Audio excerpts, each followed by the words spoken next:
The brand on Beatrice Harper's left shoulder burned hotter than the midday sun beating down on Lead, South Dakota, and she wondered if the shame would ever fade as completely as the scar tissue had thickened over the years. She stood in the dusty Main Street on that sweltering July afternoon in 1878, her threadbare dress doing little to hide the way her body had grown gaunt from 3 years of servitude under Malcolm Thornby's cruel hand, and she tried not to meet the eyes of the townspeople who whispered behind gloved hands about the woman who bore the mark of ownership like cattle. The weight of their judgment pressed against her shoulders, but she kept her chin level as she carried the heavy basket of laundry back toward the Thornby estate on the edge of town, her bare feet leaving shallow impressions in the dirt that would be swept away by the next gust of wind.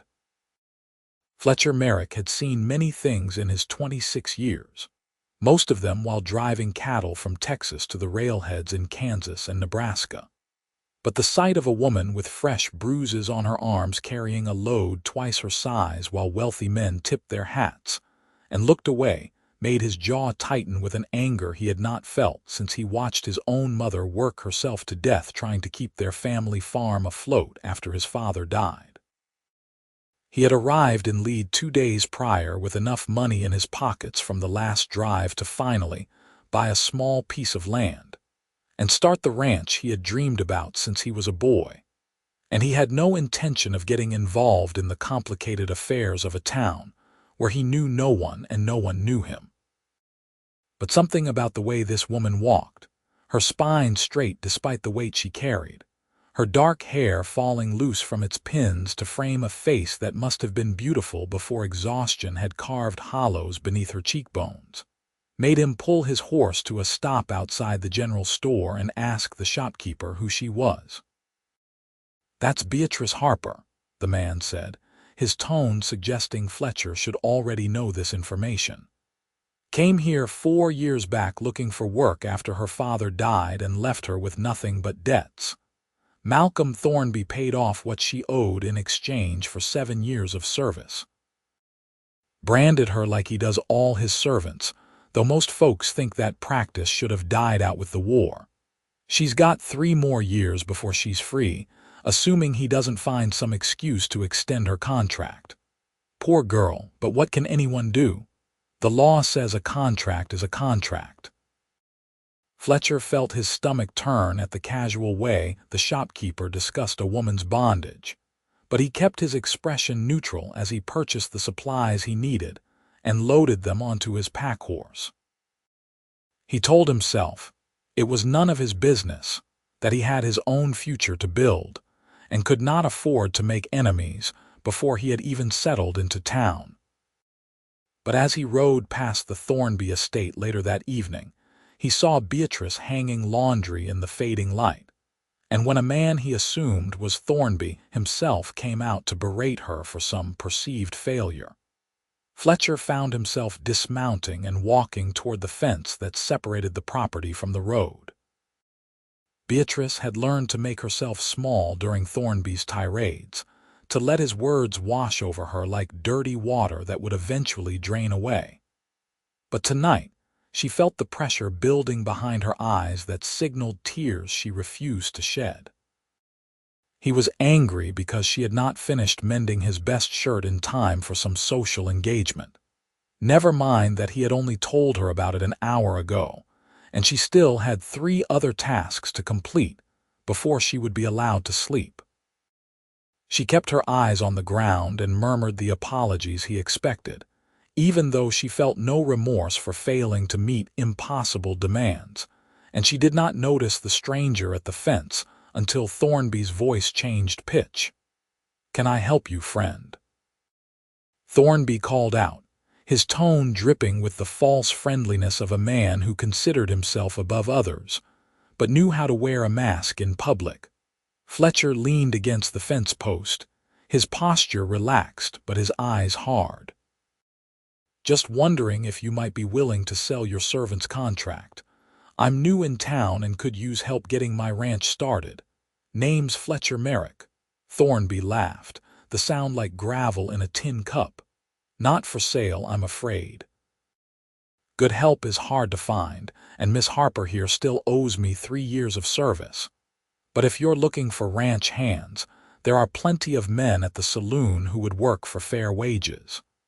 Seems to me a man's hands might not be as skilled with cooking and mending, Fletcher said evenly.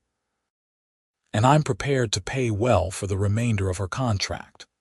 3 years at the rate of $200 per year, plus the original debt Thornby paid. That comes to $700 if I'm calculating correctly. Beatrice's head snapped up at this, and for the first time she looked directly at the stranger, who was calmly negotiating for her life, as though they were discussing the price of a horse. He was tall and lean, with sun-darkened skin and light brown hair that needed cutting, and his eyes were the color of the creek water that ran cold and clear through the hills above town. She could see the calculation in Thornby's expression, the way his mind was weighing the money against the satisfaction he derived from having power over another human being, and she held her breath without meaning to. "Make it 1,000 and we have a deal," Thornby said after a long moment. "The girl has training in all manner of household tasks, and she's young enough to give you many more years of service beyond the contracted term if you're smart about it." Fletcher felt disgust rise in his throat, but he nodded slowly. "I'll need to see the contract first, make sure everything is legal and proper, and I'll want her examined by a doctor to ensure she's healthy enough for the work I need done." "She's healthy enough," Thornby snapped, but then he seemed to reconsider. "Fine. Come by tomorrow morning with the money and we'll make it official, but the examination will cost you extra." Fletcher agreed to the terms and rode away without looking back at Beatrice, who stood frozen in the yard with her heart hammering against her ribs. She did not know whether to feel hope or terror at this development, whether she had just been saved or sold to someone who might be even worse than Thornby. That night, she lay on her thin pallet in the servants' quarters and stared at the ceiling while the other 2 household workers whispered excitedly about her good fortune. But Beatrice could not share their optimism. She had learned the hard way that hope was a dangerous thing to hold on to, and that men who seemed kind often revealed their true natures once they had what they wanted. The next morning Fletcher arrived at the Thornby estate with a bank draft for $1,000 and a grim determination to see this transaction through, though he still was not entirely sure what had possessed him to spend nearly half his savings on a woman he did not know. The doctor's examination revealed bruises in various stages of healing, malnutrition, and a brand on her left shoulder that had been done with more cruelty than skill, but nothing that would prevent her from working.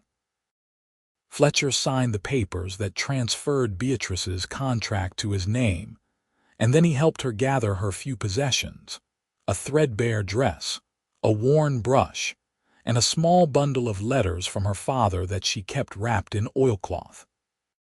They rode in silence toward Fletcher's property, Beatrice sitting side-saddle behind him on his horse because she had never learned to ride properly, and he did not have a wagon yet. She kept her hands carefully positioned on the saddle rather than touching him, and she stared at the landscape rolling past without really seeing it. The land Fletcher had purchased was 5 miles outside of Lead, 160 acres of grassland with a creek running through it, and a small cabin that needed significant repairs. When they arrived, he helped her dismount and then stood awkwardly in front of the cabin while she waited for him to tell her what he expected. "I suppose we should talk about how this is going to work," Fletcher said finally, removing his hat and running a hand through his hair. "I'm not going to lie to you, Miss Harper. I bought your contract on impulse because I didn't like seeing how Thornby treated you, but I don't actually have much use for a household servant. What I need is help building this ranch, and I need someone I can trust to manage things when I'm away on cattle drives. I figure we can work out an arrangement that suits us both." Beatrice looked at him with suspicion clear in her dark eyes. "What kind of arrangement?" "The kind where you work hard and I treat you fair," Fletcher said. "I'm not going to pretend you're free because legally you're not, and I can't afford to just tear up your contract after spending that much money. But I can promise you decent food, a safe place to sleep, and respect. And if you're willing to learn ranch work instead of just cooking and cleaning, I'll teach you everything I know. At the end of 3 years, I'll give you your freedom and a fair wage for any work you do beyond that." "Why?" Beatrice asked, the word coming out sharper than she intended. "Why would you do any of that? Men don't spend money on women they don't intend to use, and I need to know what you expect from me beyond work." Fletcher felt his face grow hot with embarrassment and anger, not at her but at the world that had taught her to expect the worst from every interaction. "I expect nothing from you that you don't want to give. You'll sleep in the cabin, and I'll sleep in the barn until I can build a proper bunkhouse. If you're worried about your safety, I can ask one of the neighbors to check in regularly, or we can ride into town and have the sheriff witness an agreement. I know I'm asking you to trust a stranger, and I know you have no reason to do that. But I give you my word that I won't harm you or force you into anything you don't want." Beatrice studied him for a long moment, searching his face for signs of deception, and finding only earnest determination mixed with something that looked like regret. She thought about the alternative, which was to refuse his offer and find herself sent back to Thornby or sold to someone else, and she realized she had very few choices available to her. "All right," she said quietly. "I'll do the work you need and I'll learn what you're willing to teach. But if you break your word, I'll find a way to make you regret it." "Fair enough," Fletcher said, and he almost allowed himself a small feeling of relief. "Let's get you settled in, and then I'll show you around the property. We have a lot of work ahead of us if we're going to make this place profitable." The cabin was rough but structurally sound, with one main room that served as kitchen and living area, and a small bedroom that had probably been used for storage by the previous owner. Fletcher had already moved his belongings into the barn, leaving the cabin space for Beatrice, and she felt a flutter of something that might have been gratitude when she saw he had stocked the shelves with basic supplies. She set her bundle down on the narrow bed, and then followed him outside to learn about the land that would be her home for the next 3 years. Fletcher walked her along the creek and showed her where he planned to build corrals and fencing, explaining his vision for a cattle operation that would be small but sustainable. He had contacts from his years of driving cattle who could help him acquire a starter herd, and he knew the routes and markets well enough to turn a modest profit. What he needed was infrastructure and someone to mind the ranch when he was away, because he could not afford to hire additional hands until the operation was generating income. Beatrice listened carefully, asking questions that showed a sharp mind beneath her exhaustion, and Fletcher found himself warming to her intelligence. Over the following weeks, they fell into a routine that was built on mutual wariness and grudging respect. Beatrice woke before dawn to prepare breakfast and tend to the chickens Fletcher had purchased, and then she worked alongside him on whatever project needed attention that day. She learned to mend fences, to identify good grazing land, to mix feed for the animals, and to keep detailed records of expenses and supplies. Fletcher kept his word about sleeping in the barn and treating her with respect, and gradually, Beatrice began to relax enough to speak freely about her opinions on how things should be managed. One evening in late August, as they sat on the porch watching the sun set over the hills, Fletcher asked her about the brand on her shoulder. Beatrice stiffened immediately, her hand moving unconsciously to cover the mark through her dress, but something in his tone made her answer honestly. Thornby did it the day after I signed the contract. Said it was to make sure I didn't run away, that everyone would know I belonged to him if I tried to leave. It hurt worse than anything I've ever felt, and the shame of it hurt even more. People in town look at me like I'm property, like I'm less than human because I bear that mark. Fletcher was quiet for a moment, his jaw working as he controlled his anger. You're not property. You're a person who got dealt a bad hand and did what she had to in order to survive. Anyone who judges you for that isn't worth your time or thought. Easy for you to say, Beatrice said softly. You're not the one who has to wear the evidence of your mistakes on your skin. No, Fletcher agreed. But I'm the one who owns your contract now, and that means when people see that brand, they're going to think of me. I figure we can both wear that shame together and maybe turn it into something else, maybe into proof that we don't let the world dictate our worth. Beatrice turned to look at him in the fading light, and for the first time since he had bought her contract, she allowed herself to really see him. She saw the lines around his eyes that came from squinting into the sun, the calluses on his hands that matched her own, the way he held himself with quiet confidence but without arrogance. She saw a man who worked as hard as he expected others to work, who kept his promises even when it cost him, who treated her like a partner instead of a possession. And she felt something shift in her chest, something dangerous and terrifying that felt uncomfortably like the beginning of trust. "Thank you," she said, the words feeling inadequate but sincere. "For buying my contract, for treating me decent. I know I haven't made it easy, and I know you could have demanded more from me than you have." Fletcher shrugged, uncomfortable with gratitude. "You've earned your keep 10 times over. I couldn't have gotten half this work done without your help, and for what it's worth, I'm glad you're here. This place feels less lonely with someone to talk to." They continued working together through the fall, preparing the ranch for winter and building up their supplies. Fletcher made several trips into Lead to purchase materials and livestock, and each time he returned with stories about the gossip surrounding his purchase of Beatrice's contract. Some people thought he was a fool for spending so much money on a branded servant, while others speculated about the nature of their relationship with knowing looks and crude suggestions. Fletcher ignored them all, but Beatrice felt the weight of their judgment every time she accompanied him into town for supplies. On one such trip in late September, they encountered Malcolm Thornby outside the bank. He looked Beatrice up and down with an expression of surprise, taking in the way she had filled out with proper feeding and how her skin had regained some of its color.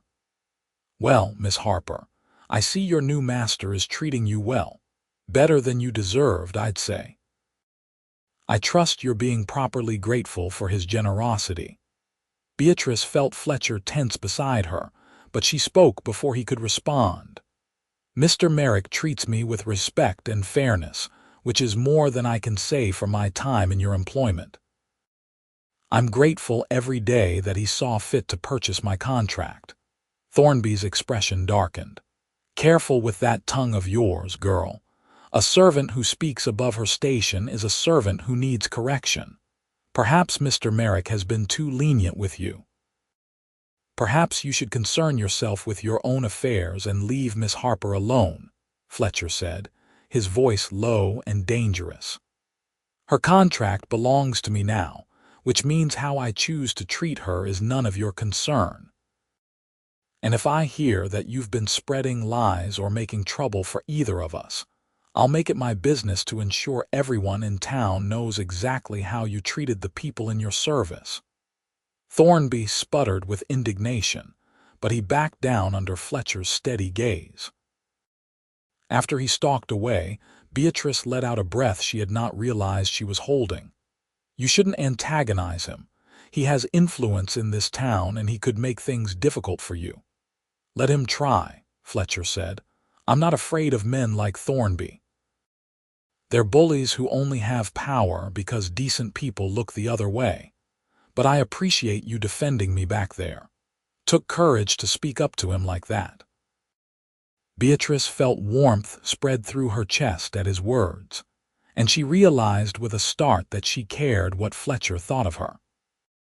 She cared about his good opinion, about the way his eyes crinkled when he was pleased with something she had done, about the rare smiles that transformed his serious face into something approaching handsome. The realization frightened her, because caring about someone gave them power to hurt you, and she had sworn after her father's death that she would never again make herself vulnerable to that kind of pain. Winter came early to the Black Hills that year, with the first snow falling in late October and temperatures dropping well below freezing by November. The cabin proved drafty and poorly insulated, and despite Fletcher's best efforts to seal the gaps in the walls, Beatrice spent many nights huddled under every blanket she owned while listening to the wind howl outside. Fletcher fared no better in the barn, and after a particularly brutal cold snap that left ice forming on the inside of the windows, Beatrice made a decision. She found Fletcher in the barn one morning, his lips nearly blue from cold despite the layers of clothing he wore, and she spoke before she could talk herself out of it. "This is ridiculous. You're going to freeze to death out here, and I'm not going to have that on my conscience. The cabin has space enough for both of us if we're sensible about it. You can sleep in the main room by the stove, and I'll keep the bedroom door closed. We're both adults, and I trust you to keep your word about respecting my boundaries." Fletcher looked at her with surprise and something that might have been relief. "Are you sure? I don't want you to feel uncomfortable in your own space." "I'm sure," Beatrice said firmly. "Besides, it makes more sense to share the work of keeping one space warm rather than trying to heat two separate buildings. Now come inside before you lose any fingers to frostbite." The new arrangement required adjustment from both of them. Fletcher was careful to give Beatrice privacy when she needed it, and she grew accustomed to the sound of him moving around in the early morning hours as he stoked the fire and prepared for the day's work. They ate their meals together at the small table, talking about ranch business and making plans for the spring. And slowly, the conversation expanded to include stories about their pasts and dreams for their futures. Fletcher told her about his childhood in Missouri, about watching his mother work herself to exhaustion trying to maintain their farm after his father died from cholera. He had left home at 16 to become a ranch hand, determined to make enough money to buy land of his own where he could build something lasting. He had spent 10 years learning every aspect of cattle ranching, saving every penny he could spare, until he finally had enough to make his dream real. "My mother died before I could buy this place," he said quietly one evening. "She never got to see me make something of myself. I wish I could have given her an easier life." Beatrice reached across the table and covered his hand with her own, the first time she had initiated physical contact with him. "I'm sure she was proud of you regardless. Parents want their children to survive and thrive, and you've done both of those things. You're building something good here, Fletcher. Anyone can see that." "What about you?" Fletcher asked, turning his hand so their palms touched. "What do you want to build once your contract is finished?" Beatrice was quiet for a long moment, considering the question. "I don't know any more. I used to dream about having a home of my own, a place where no one could tell me what to do or how to live. But after 3 years with Thornby, I stopped letting myself dream about anything beyond surviving one more day. Maybe that's something I need to relearn." "Maybe we can relearn it together," Fletcher said, and the look in his eyes made Beatrice's heart race in a way that had nothing to do with fear. As winter deepened, they grew closer, their partnership evolving into something that felt like genuine friendship. Beatrice found herself smiling more often, laughing at Fletcher's dry humor and teasing him about his stubborn insistence on doing things the hard way. Fletcher discovered that Beatrice had a talent for numbers and record keeping that far exceeded his own abilities, and he gradually turned over more of the ranch's financial management to her capable hands. They worked side by side during the day and sat companionably by the fire at night, and Beatrice began to allow herself to imagine a future that extended beyond the remaining 2.5 years of her contract. The turning point came on a bitter January night when a winter storm hit with unexpected ferocity. The temperature plummeted, and the wind drove snow against the cabin walls with enough force to make the structure shake. Fletcher had been out checking on the animals when the storm hit, and when he finally made it back inside, he was covered in ice and shaking so hard he could barely speak. Beatrice sprang into action, helping him out of his frozen clothes and wrapping him in blankets while she heated water for tea. She chafed his hands and feet to restore circulation, murmuring encouragement as he gradually stopped shaking. "You could have died out there," she said, her voice tight with an emotion she was not ready to name. "What would I have done if you had not made it back?" "You would have survived," Fletcher said through chattering teeth. "You're stronger than you think, Beatrice. You would have managed the ranch and made it work because that's what you do. You survive." "I don't want to just survive anymore," Beatrice said, and she realized as she spoke that it was true. "I want to live. I want to build something meaningful. I want to matter to someone." Fletcher looked at her with an intensity that made her breath catch. "You matter to me. More than I probably should admit, given the circumstances. I know I own your contract, and that makes any relationship between us complicated at best. But I need you to know that I see you as more than a servant or an employee. I see you as a partner, as someone I trust and respect, as someone I care about." Beatrice felt tears prick at her eyes, the first she had allowed herself to shed in years. "I care about you too, and that terrifies me because I don't know how to do this. I don't know how to let someone close without expecting them to hurt me or leave me or use me. Every person I've ever cared about has either died or betrayed me, and I don't think I can survive that happening again." Fletcher reached up to cup her face with his warming hands. "I can't promise I'll never hurt you, because people make mistakes and say the wrong things sometimes. But I can promise I'll never deliberately betray you or use you. I can promise that I'll value your happiness as much as my own, and I can promise that I'm not going anywhere unless you ask me to leave." "I don't want you to leave," Beatrice whispered. "I want you to stay. I want us to build something together, not just a ranch but a life. Is that even possible given everything?" "I think we can make it possible," Fletcher said. And then he pulled her close and kissed her with a tenderness that made her forget about contracts and brands, and all the reasons this was complicated. She kissed him back with 3 years of loneliness and longing pouring out of her. And for the first time since her father died, she allowed herself to hope for a future that included love. They drew apart slowly, and Beatrice rested her forehead against Fletcher's. "This doesn't change the fact that you own my contract. I'm still legally bound to you for 2.5 more years, and people are going to talk about us even more than they already do." "Let them talk," Fletcher said firmly. "I don't give a damn what people think, and I hope you don't either. Yes, the situation is complicated, but I'll do everything in my power to make this right. When spring comes, I'll go to the territorial courthouse and see what can be done about terminating your contract early. And regardless of what the law says, you have my word that you're free to leave any time you want. I won't hold you here against your will." "I don't want to leave," Beatrice said, smiling through her tears. "I want to stay right here with you and build the life we've been planning.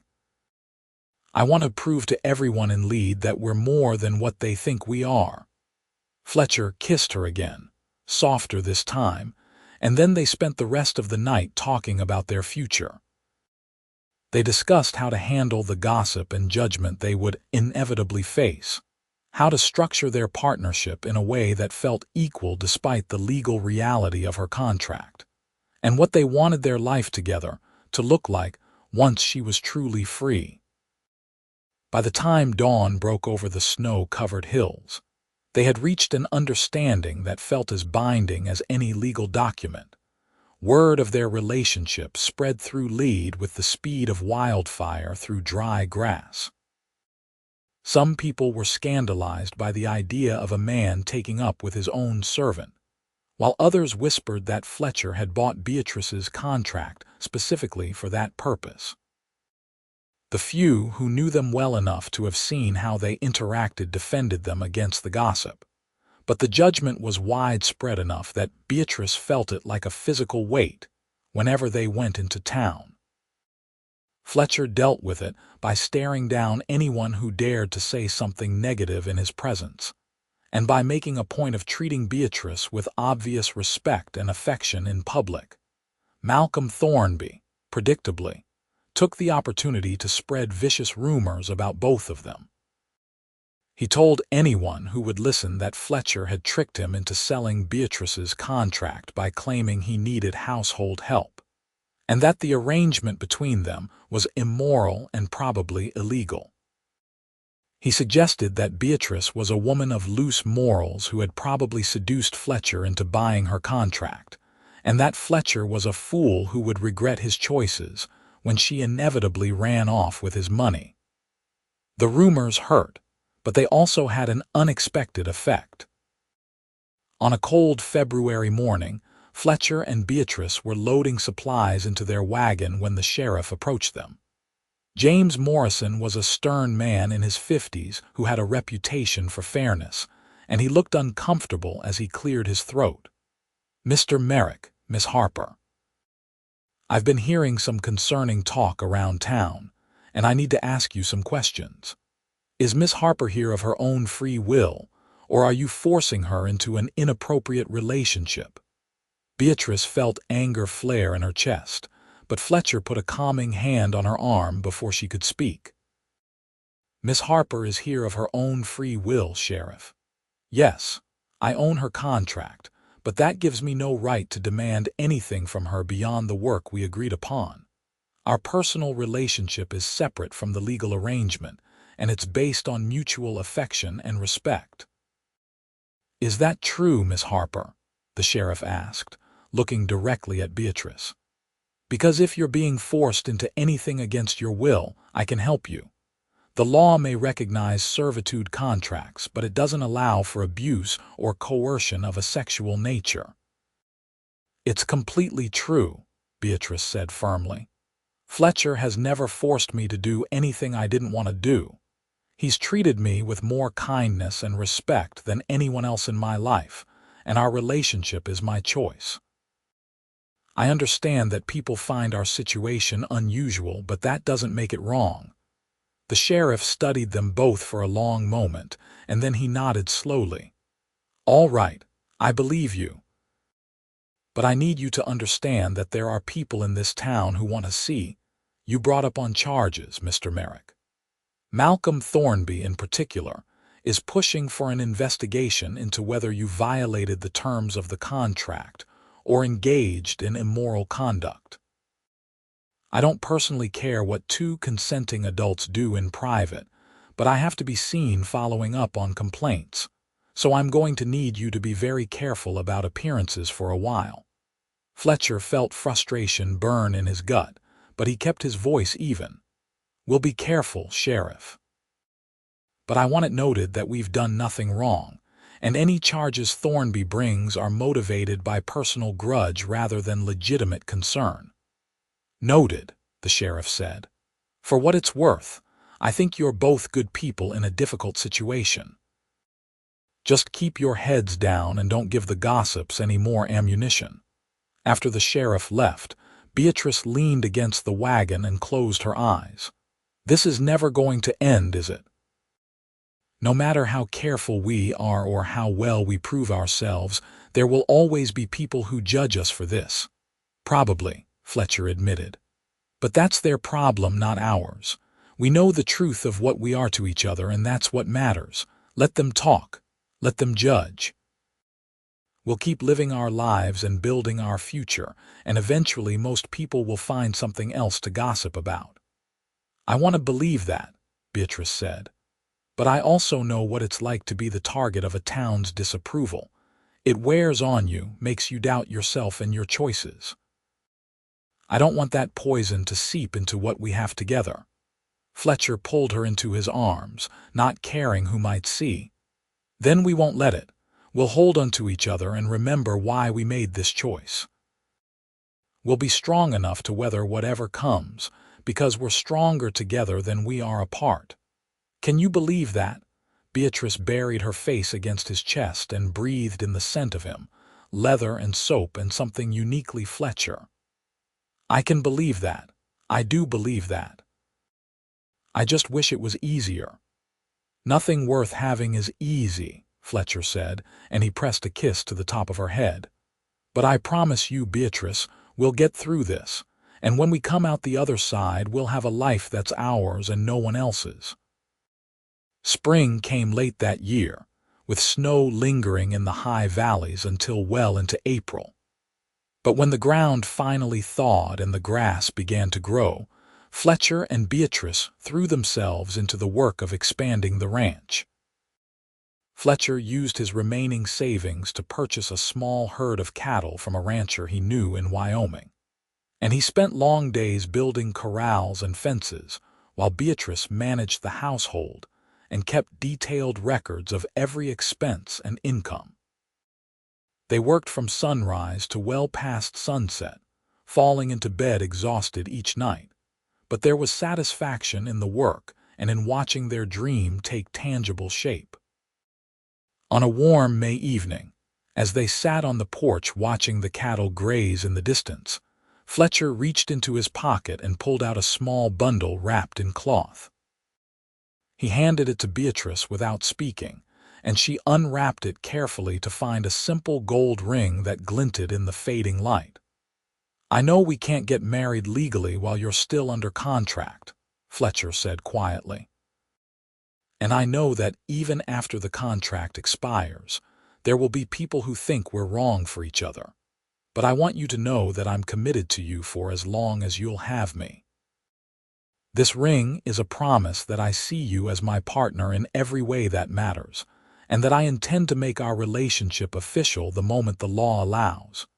Beatrice felt tears stream down her face as she looked at the ring, and then at Fletcher's earnest expression. You're sure? You're sure you want to tie yourself to a woman who bears another man's brand, who comes with a history that will follow her everywhere she goes? I'm sure, Fletcher said firmly. I love you, Beatrice. Not despite your history, but including it, because that history made you who you are. You're brave and strong and resourceful, and you've survived things that would have broken most people. I'm proud to wear your association like a badge of honor, and I don't give a damn what anyone thinks about it. Beatrice slipped the ring onto her finger and then threw her arms around Fletcher's neck, kissing him with all the love and gratitude and hope that filled her heart. I love you too. And yes, I'll marry you the moment we're able. I'll build this life with you and face down anyone who tries to tear us apart. They held each other as the sun set and the stars began to appear overhead, and Beatrice felt a peace she had not known in years. The brand on her shoulder still marked her as someone who had been owned, but Fletcher's love made her feel free in all the ways that truly mattered. She was choosing her own path now, building her own future, and she refused to let anyone's judgment diminish the joy she felt. The summer passed in a blur of hard work and quiet happiness. Fletcher taught Beatrice to ride properly, and she accompanied him on trips to check the herd and repair fencing in the far reaches of their property. She learned to rope and brand, though she always felt a twist in her stomach when the hot iron touched cattle hide and the smell of burning flesh filled the air. Fletcher noticed her discomfort and made sure she never had to do the branding herself, assigning her other tasks during those operations. It was a small kindness, but it meant the world to Beatrice that he understood without her having to explain. In August, Fletcher made good on his promise to investigate ending Beatrice's contract early.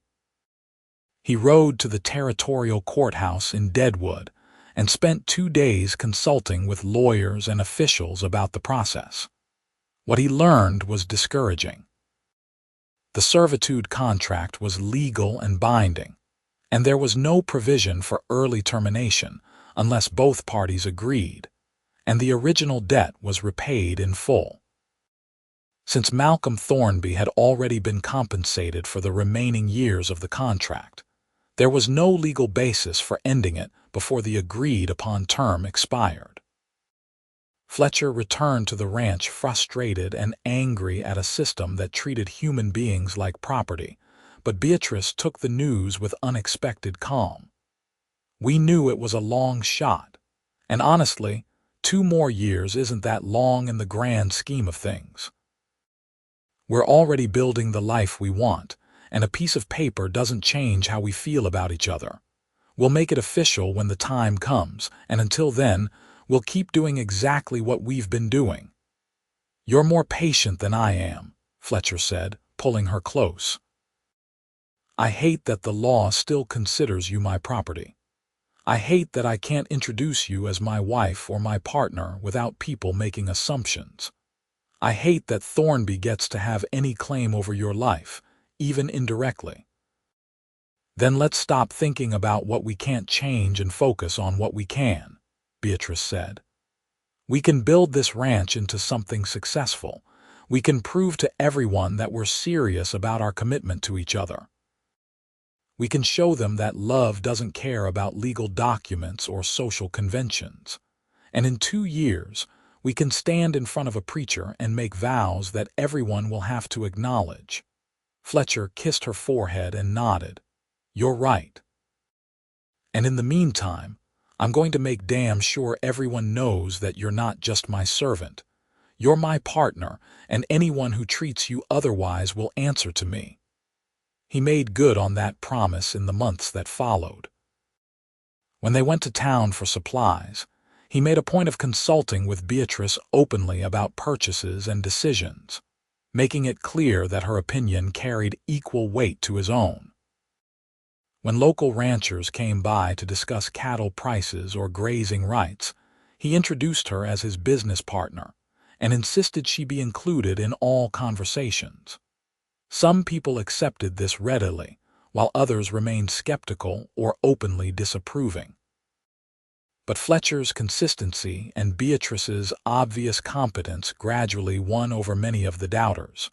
One person who remained implacably hostile was Malcolm Thornby. He continued to spread rumors and make trouble whenever possible, and in September he made his boldest move yet. He filed a formal complaint with the territorial court claiming that Fletcher had violated the terms of Beatrice's servitude contract by engaging in an inappropriate relationship with her, and he demanded that the contract be voided and Beatrice be returned to his custody to serve out the remainder of her term. The news reached Fletcher and Beatrice through a deputy who rode out to their ranch with a summons to appear in court. Beatrice felt her stomach drop as she read the legal document, and for a moment she was back in Thornby's household, helpless and afraid. But then Fletcher's arm came around her shoulders, solid and reassuring, and she remembered that she was not helpless anymore. "We'll fight this," Fletcher said, his voice hard with determination. "We'll hire the best lawyer in the territory if we have to. Thornby is not getting you back, I promise you that." "He has a point, though," Beatrice said quietly. "The contract did specify that I would serve as a household servant, and our relationship probably does constitute a violation of those terms. What if the court sides with him?" Then we'll appeal, or we'll leave the territory entirely, Fletcher said. But I'm not letting him win without a fight. You're not property, Beatrice, no matter what any contract says. And I'll burn this whole ranch to the ground before I let him take you away from me. The hearing was scheduled for late October, which gave them several weeks to prepare. Fletcher hired a lawyer from Deadwood, a sharp-minded woman named Elizabeth Garrett who had made a name for herself defending the rights of women and servants. She reviewed the case carefully and told them honestly that the situation was complicated. The law did allow for servitude contracts, and there were provisions that prohibited masters from engaging in sexual relationships with their servants. However, there was also legal precedent for contracts being transferred to new owners, and Fletcher's treatment of Beatrice could be argued as acceptable within the bounds of the agreement. The key is going to be proving that Miss Harper entered into the relationship willingly, and that there was no coercion, Elizabeth explained during one of their meetings. We'll need testimony from people who have observed your interactions, people who can speak to the fact that you treat each other as equals. We'll also need to demonstrate that the ranch is legitimate business and that Miss Harper's work goes beyond typical household service. They spent the weeks before the hearing gathering evidence and witnesses. The sheriff agreed to testify about his investigation and his conclusion that Beatrice was not being coerced. Several neighboring ranchers who had done business with them agreed to speak about Beatrice's role in managing the ranch. Even the doctor who had examined Beatrice when Fletcher first bought her contract agreed to testify that she was in much better health now than she had been under Thornby's care. The day of the hearing arrived cold and clear, with frost on the ground and the smell of winter in the air. Fletcher and Beatrice rode to Deadwood together, their hands clasped tightly, neither speaking much because there was nothing left to say that had not already been said. They met Elizabeth Garrett outside the courthouse, and she walked them through what to expect one final time before they entered the courtroom. Malcolm Thornby was already there, looking smug and confident. His lawyer was a well-dressed man from back east who had a reputation for winning cases through intimidation and technicalities. The judge was a stern-faced individual named Harrison Cole, who was known for being fair but strict in his interpretation of the law. Beatrice felt her heart racing as she took her seat, and Fletcher squeezed her hand reassuringly. The hearing began with Thornby's lawyer laying out the case. He argued that Fletcher had purchased Beatrice's contract under false pretenses, claiming he needed household help when his real intention was to engage in an inappropriate relationship. He presented the contract itself as evidence, pointing out the clauses that specified Beatrice would serve as a household servant and that she would be treated with propriety. He called Thornby to the stand, and the man testified with practiced sincerity about his concerns for Beatrice's welfare and his belief that Fletcher had taken advantage of her vulnerable position. Elizabeth Garrett cross-examined Thornby with surgical precision, forcing him to admit that he had branded Beatrice like cattle, that he had frequently struck her for minor infractions, that he had fed her barely enough to survive, and that he had never allowed her any personal freedom or dignity. By the time she was finished, Thornby's face was red with anger, and his reputation in the courtroom had taken significant damage. Then it was time for Fletcher and Beatrice to present their side. Elizabeth called the sheriff first, who testified about his investigation and his conclusion that Beatrice was not being coerced. She called the neighboring ranchers, who spoke about Beatrice's competence and her obvious partnership with Fletcher. She called the doctor, who testified about the improvement in Beatrice's health since leaving Thornby's employment. And then she called Beatrice herself. Beatrice walked to the witness stand with her head held high, wearing the simple but respectable dress Fletcher had bought her and the gold ring that proclaimed her commitment to him. She swore to tell the truth, and then met Elizabeth's eyes steadily as the lawyer asked her questions. "Miss Harper, can you describe your relationship with Mr. Merrick?" "Fletcher is my partner in every sense of the word," Beatrice said clearly. "He treats me with respect and kindness. He values my opinions and includes me in all decisions about the ranch. He has never forced me to do anything against my will, and our personal relationship developed naturally from the friendship and trust we built while working together. I love him, and I choose to be with him." "Are you afraid of Mr. Merrick?" "No, I trust him completely." "Were you afraid of Mr. Thornby?" "Yes, every single day." "Can you show the court the brand Mr. Thornby put on your shoulder?" Beatrice hesitated only a moment before standing and turning her back to the courtroom. She lowered the shoulder of her dress enough to reveal the ugly scar tissue that spelled out Thornby's initials. There was a collective intake of breath from the spectators, and Beatrice saw the judge's expression harden. "Thank you, Miss Harper. One final question. If the court orders you return to Mr. Thornby's custody, what do you believe will happen to you?" Beatrice looked directly at Thornby as she answered. "I believe he will punish me severely for daring to speak against him today. I believe he will make the rest of my contract term as miserable as possible, and I believe there is a very real chance I will not survive the experience. Malcolm Thornby is a cruel man who enjoys having power over others. I would rather die than return to his custody." Thornby's lawyer objected loudly, but the judge waved him to silence. Elizabeth finished her questions, and Thornby's lawyer began his cross-examination. He tried to make Beatrice admit that Fletcher had manipulated her, or that she was exaggerating Thornby's cruelty, but she answered each question with calm honesty. By the time she was dismissed from the stand, there were tears on the faces of several spectators, and even the judge looked moved. Fletcher testified next, explaining his reasons for buying Beatrice's contract and describing how their relationship had developed. He spoke plainly about his love for her and his intention to marry her the moment the contract expired.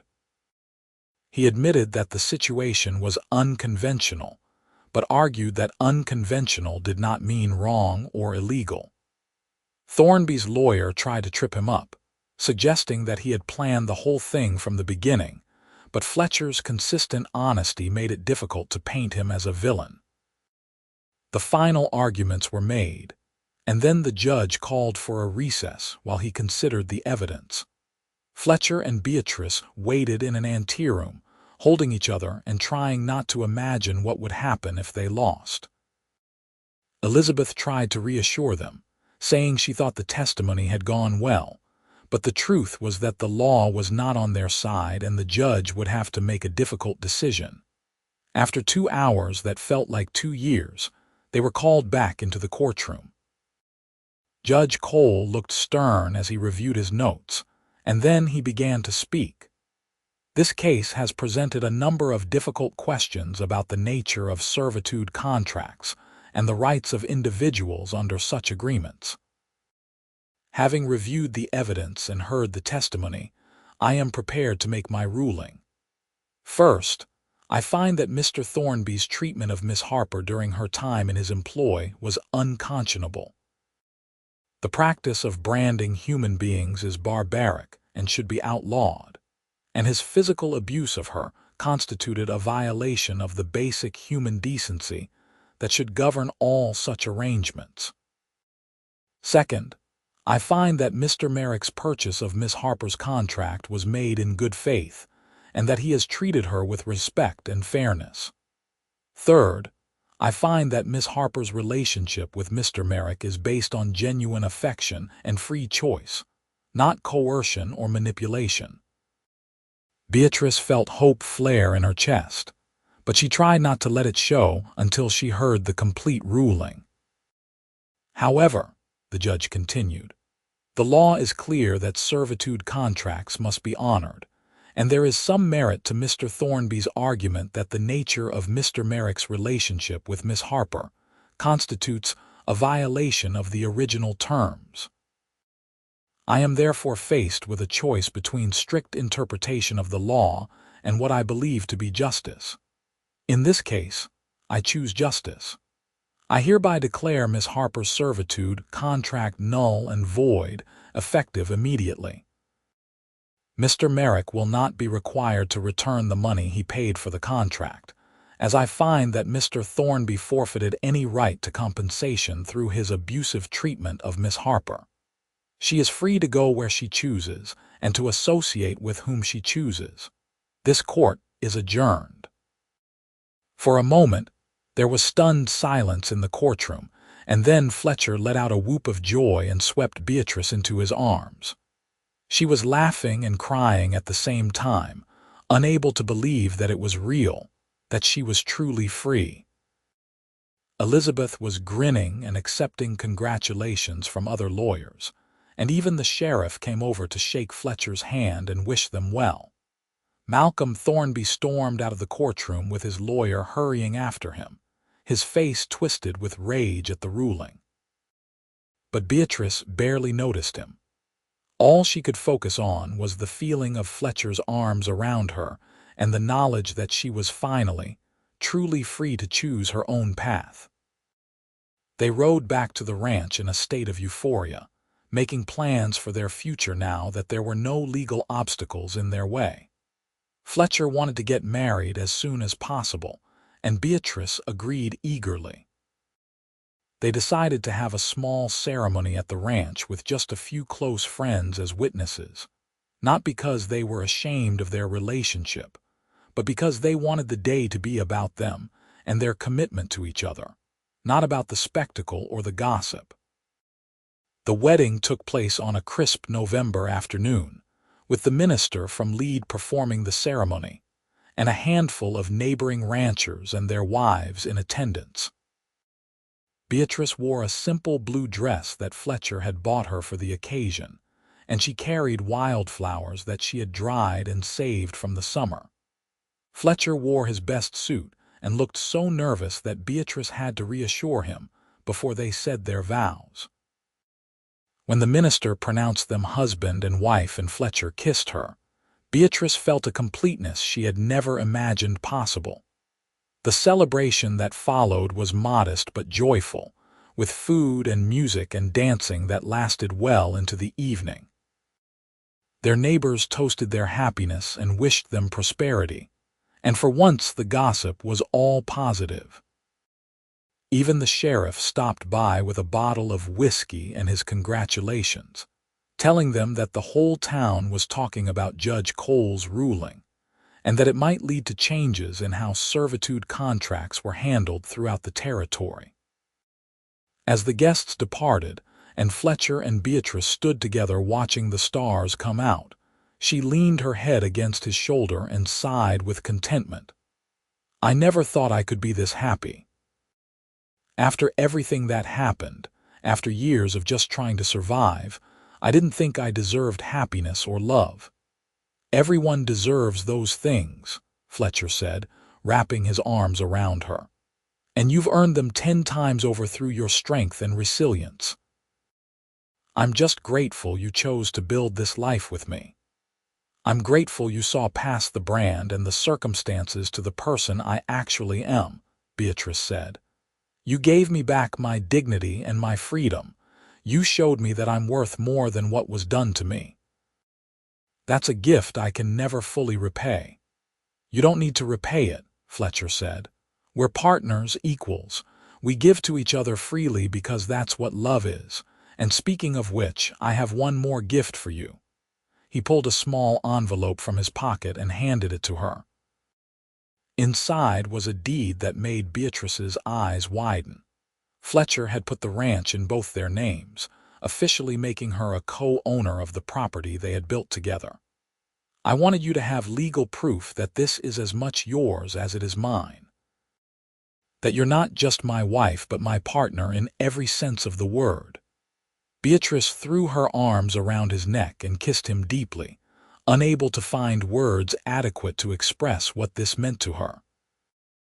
They stood wrapped in each other's arms under the vast Montana sky, and Beatrice thought about how far she had come from the frightened, branded servant who had stood in the street in Lead just over a year ago. She had found love, freedom, and a home where she belonged. She had found a partner who valued her for who she was, not what she could do for him. And she had found the strength to reclaim her own life and build a future on her own terms. The years that followed were not always easy, but they were good. Fletcher and Beatrice worked side by side to build their ranch into a thriving operation, earning the respect of their neighbors through hard work and fair dealing. The gossip about their unconventional beginning gradually faded as people saw the strength of their partnership and the genuine love they had for each other.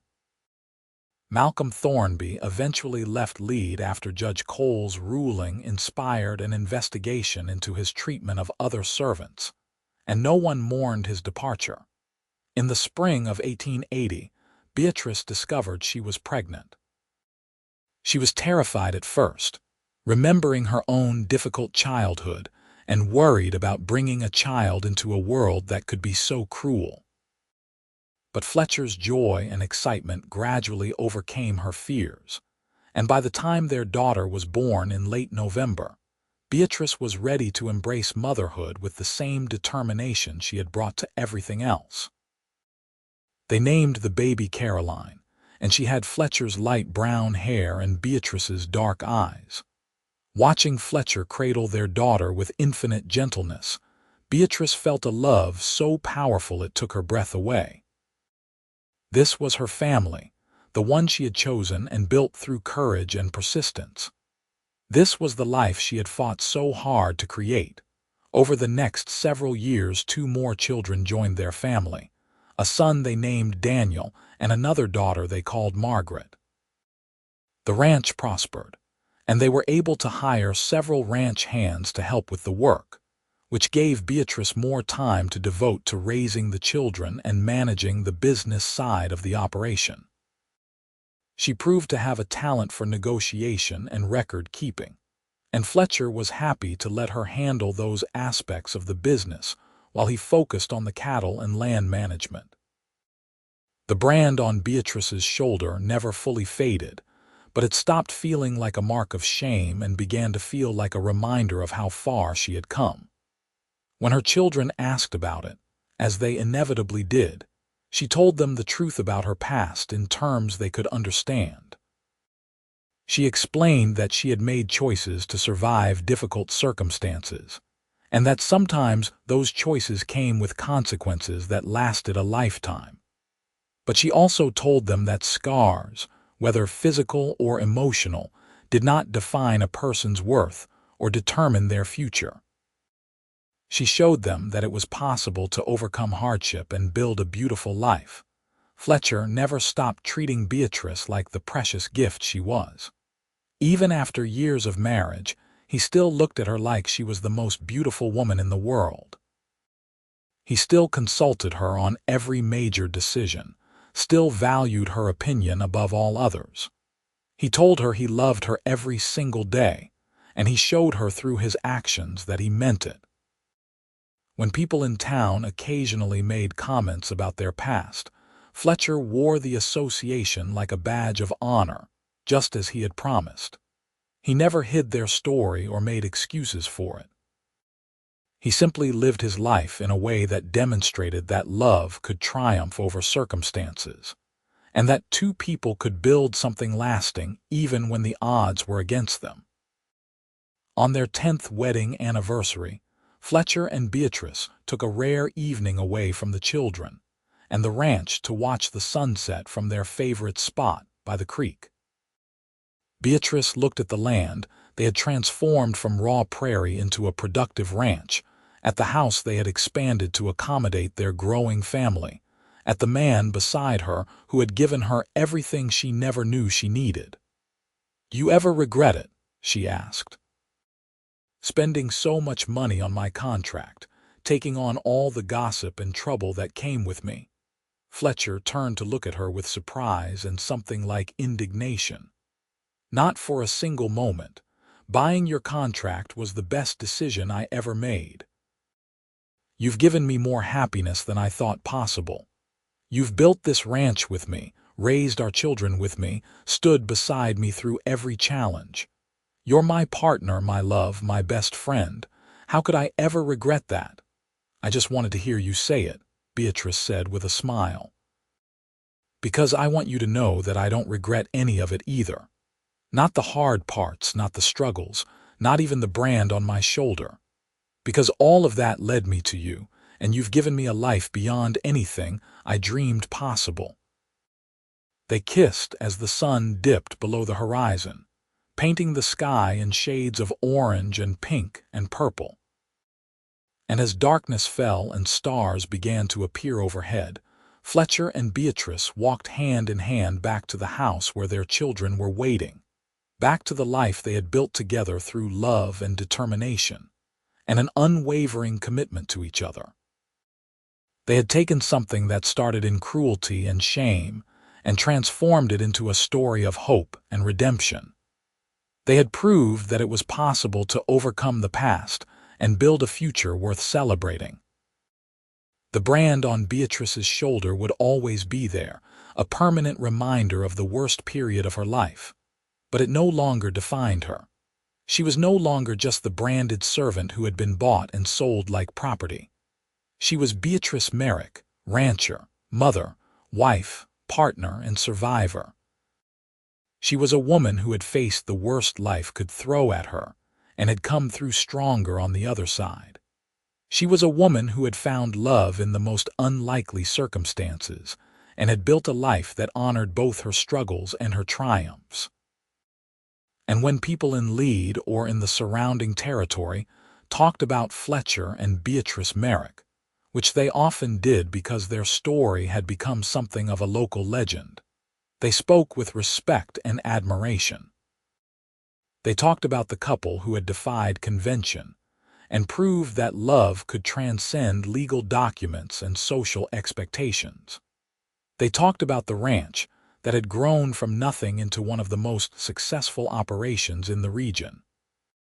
They talked about the children who were being raised with values of hard work, fairness, and compassion.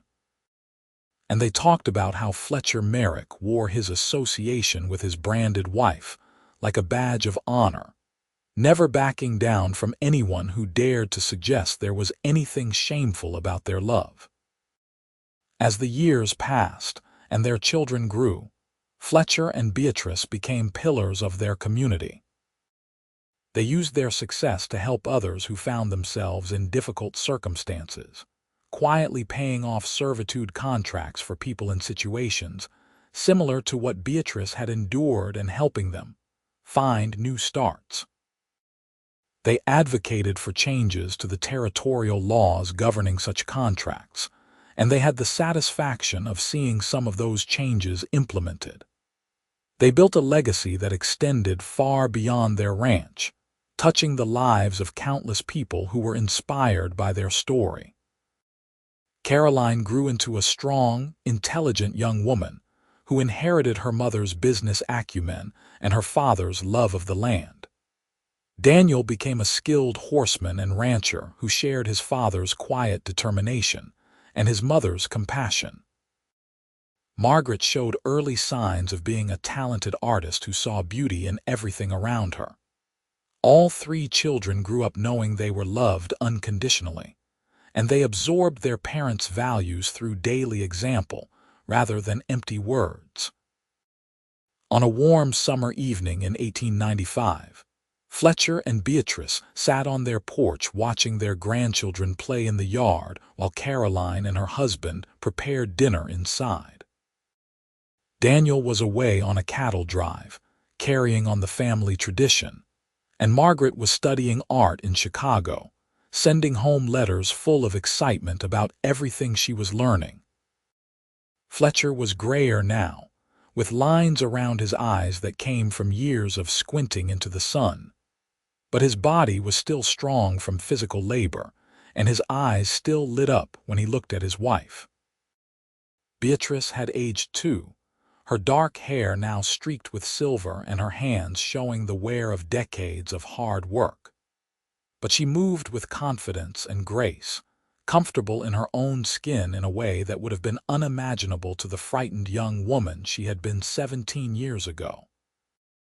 The brand on her shoulder was still visible when she wore dresses that exposed it, but she no longer felt the need to hide it. It was part of her story, and her story was one of triumph over adversity. "You remember the day I bought your contract?" Fletcher asked, his voice warm with memory.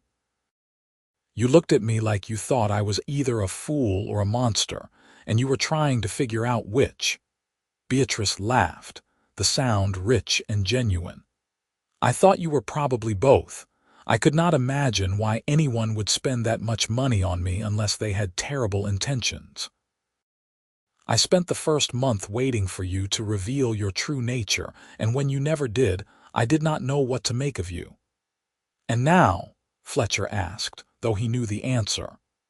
"Now I know you're the best man I've ever known," Beatrice said simply. "You saw me when I was at my lowest, when I had been broken down and branded and stripped of everything that made me human. And instead of taking advantage of that brokenness, you helped me remember who I was. You gave me space to heal, and then you loved me in a way that made me whole again. That's a gift I treasure every single day." Fletcher reached over and took her hand, his thumb rubbing gently over the gold band that had replaced the simple ring he had given her all those years ago. "You did the same for me, you know. I was so focused on building a ranch, on creating something lasting, that I had forgotten about building a life. You taught me the difference between existing and living. You gave me a family, a home, a purpose beyond just accumulating land and cattle. You made me better than I was." They sat in comfortable silence, watching the sun paint the sky in brilliant colors as it had every evening for the past 17 years. The land stretched out before them, familiar and beloved, marked with the evidence of everything they had built together. Fences and corrals, pastures full of healthy cattle, a house that had grown to accommodate their expanding family, barns and outbuildings that spoke of prosperity and careful management. All of it was testimony to what two people could accomplish when they worked together with love and determination. Caroline came out onto the porch with glasses of lemonade, smiling at her parents with the affectionate exasperation of an adult child who had heard all their stories 100 times, but never tired of seeing them together. "Dinner will be ready in about 20 minutes. Do you want me to call the children in to wash up? Let them play a bit longer," Beatrice said.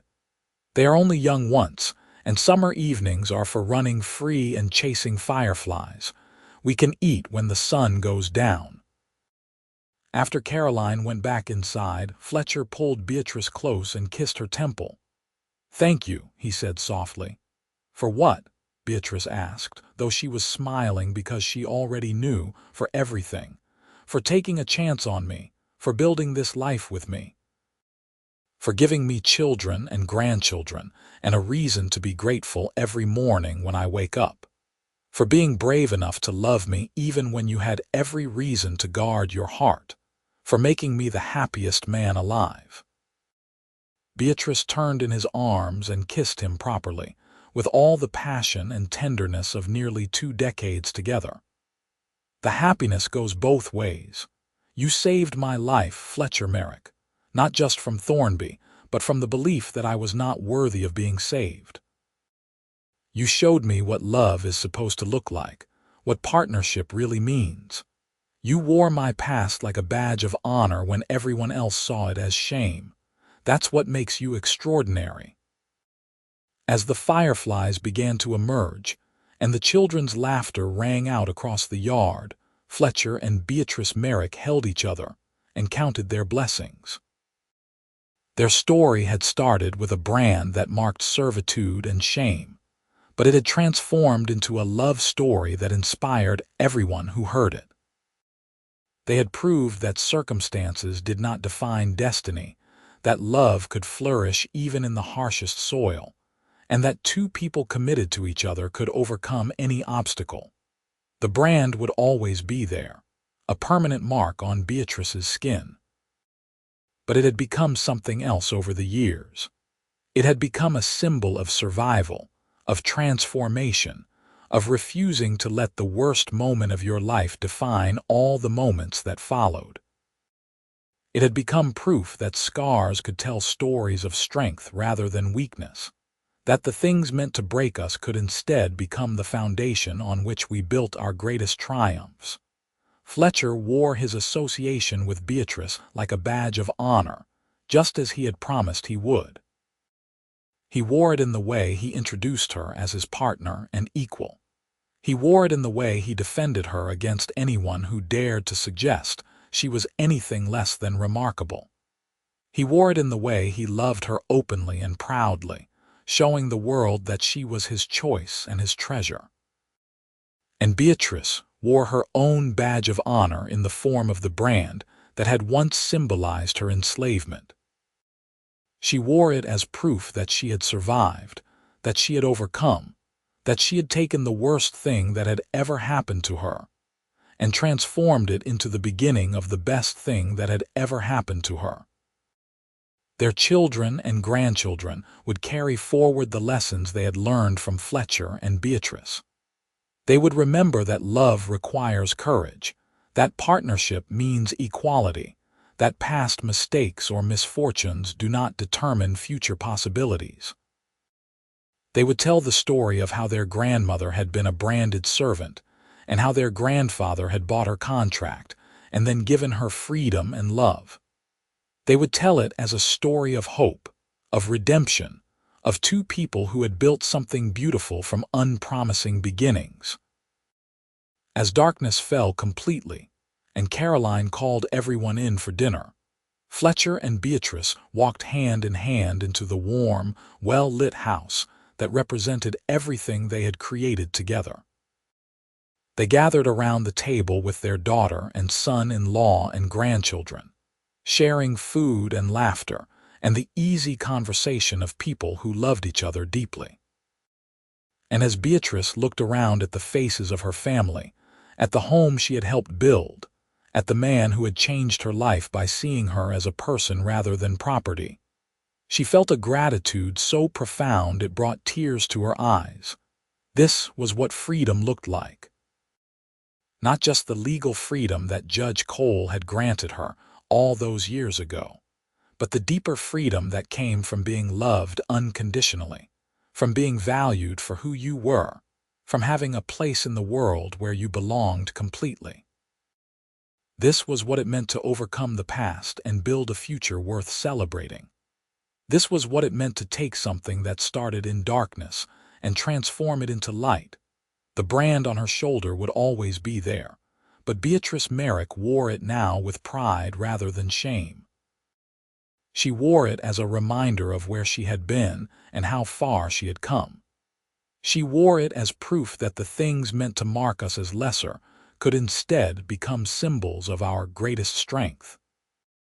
And she wore it knowing that Fletcher Merrick, the cowboy who had bought her contract and then given her the world, wore his association with her as a badge of honor that proclaimed to anyone who would listen that love could conquer anything, even the cruelest circumstances, and build something lasting and beautiful in their place.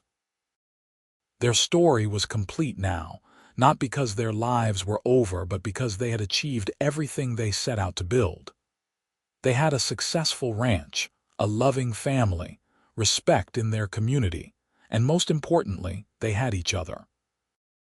They had proved that two people from very different circumstances could come together and create something greater than either of them could have achieved alone. They had proved that love was not about perfect circumstances or easy paths, but about choosing each other every single day and working together to overcome whatever challenges arose.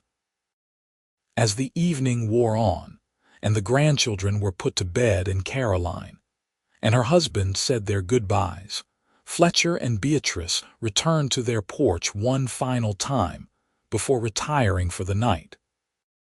They stood together looking out at the land they had claimed and cultivated, at the life they had built from nothing but determination and love, and they knew that they had succeeded in every way that mattered.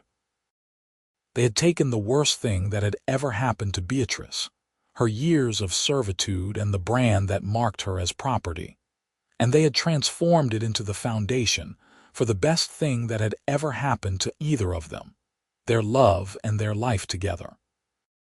Fletcher pulled Beatrice close and whispered in her ear the words he had said to her countless times over the years, but which never lost their power. "I love you, Beatrice Merrick. You're the best thing that ever happened to me." And Beatrice, who had once been a branded servant afraid to hope for anything beyond survival, who had been bought like cattle and marked like property, who had endured cruelty and shame and desperate poverty, responded with words that encapsulated everything she had learned about love and freedom and the power of choosing your own path. "I love you too, Fletcher Merrick. Thank you for teaching me that I was worth saving. Thank you for wearing your association with me like a badge of honor. Thank you for giving me a life beyond anything I ever dreamed possible. Thank you for choosing me every single day and for building this beautiful life with me." They stood together under the stars, two people who had defied the odds and created a love story that would be told for generations. A story about a cowboy who married a branded servant and wore her master's scorn like a badge of honor, transforming shame into pride and servitude into partnership, proving that love could indeed conquer all and that the human spirit could triumph over even the cruelest circumstances. Their story was one of hope and redemption, of courage and determination, and most of all, of the transformative power of love when it is given freely and received with an open heart. The end had come not with dramatic flourish but with quiet satisfaction, with the knowledge that they had lived well and loved deeply and built something that would endure long after they were gone. They had created a family, a home, a legacy that honored both their struggles and their triumphs.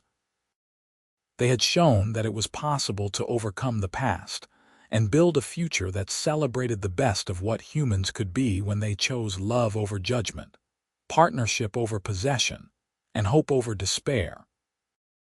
And in doing so, they had written a story that would inspire others facing their own dark circumstances, showing them that redemption was always possible, that love could be found in the most unexpected places, and that with courage and determination, anyone could transform their life from one of servitude and shame into one of freedom and joy and abiding love.